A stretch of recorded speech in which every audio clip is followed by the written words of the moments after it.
Hey everyone, welcome back to the channel. With game week 30 just around the corner, we've got a big question to tackle today. Who was the best replacement for Chris Wood? Recently, he picked up a hip injury whilst on an international break and will miss the FA Cup quarter-final this evening.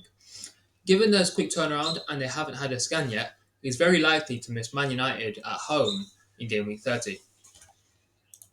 Whether you're navigating injuries, you have rotation risks, or you're just looking to shake up your FPL squad, I've got four standard options for you to consider.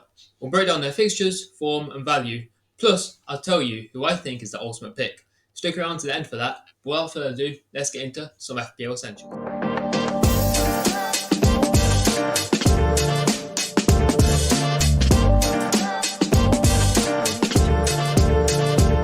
But before we continue, a word from our sponsors. Are you looking to navigate the up and coming double and blank game weeks with minimal effort? Lazy FPL send a 4-minute email 24 hours before every deadline, packed with everything you need to know. You can subscribe using the link in the description below. It is completely free. I repeat, it is completely free.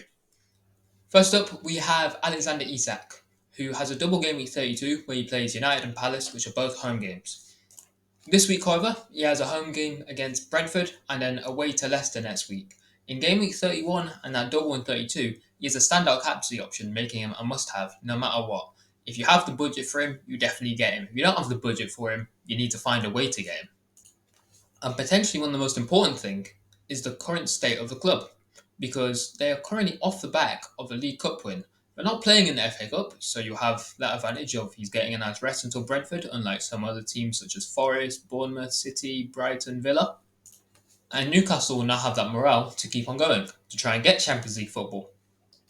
Because you've got to remember, the state of Newcastle hasn't been this high in decades.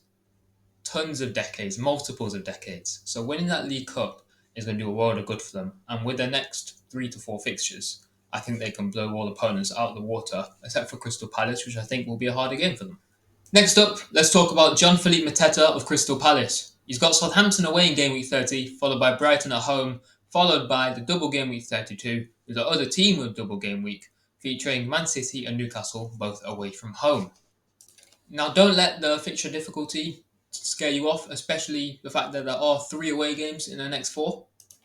Because, fun fact for you, Crystal Palace away from home this season have been the best defensively according to their goals conceded, only conceding 11 away from home. Further going into it, Mateta himself, before his horrific head injury he faced in the FA Cup, he had 8 goals and 1 assist in 8 games. And if we think back to last season of his double game week, he got a record 29 points for him, scoring a hat-trick in the first game and a goal and assist in the second game. His minutes for that Southampton game are looking very promising, because after coming back from the head injury, he got 70 minutes today versus Fulham. Now, here comes the interesting part. He's projected to have a double game week 33 given the free time in the schedule, where he'll play Arsenal and Bournemouth. Now, to me, a side note, Glasner could be absolutely amazing on assistant manager from game week 31 to 33, playing Brighton, City, Newcastle, Arsenal, Bournemouth. There's a potential for 70, 80, 90 points, maybe even 100 if everything goes well. Priced at just 7.5 million, he should be a player that you must have, in my opinion, for game week 30 and onwards. Third on the list is Omar Marmoush, the Frankfurt star who's now shining for the citizens. In game week 30, he's got Leicester at home and his long-term fixtures look really promising. This includes Man United away, Crystal Palace at home, and then finally Everton away in game week 33. Last time out against Brighton, he scored and assisted. And recently, he's looked promising in other fixtures, obviously with a hat-trick against Newcastle, but then dealt a bad hand with his fixtures, having to play Forest, Liverpool, Arsenal, Tottenham, and Chelsea. So here's the question, why Marmoush over Haaland? Well, first of all, the price. Marmoush is under half the price of Haaland, making him much more affordable and easier to get into your team. And second of all, when you actually watch City, Marmoush looks a lot more lively compared to Haaland. He moves around with the play compared to Haaland. And the defenders are on Haaland, leaving Marmoush space to run in behind. The only risk you have is, in an easy game like Leicester, there's a chance that Marmoush maybe is benched and Foden moves into the 10. But given how Foden's playing and how Marmoush is playing, especially considering international duty and Foden for England, I think Marmoush is pretty safe to say has that number 10 spot down. Of course, minutes will be key in the FA Cup as it would be with Mateta, and anyone who owns him or is planning on owning him will be hoping he gets as minimal minutes as possible so that he starts against Leicester and United.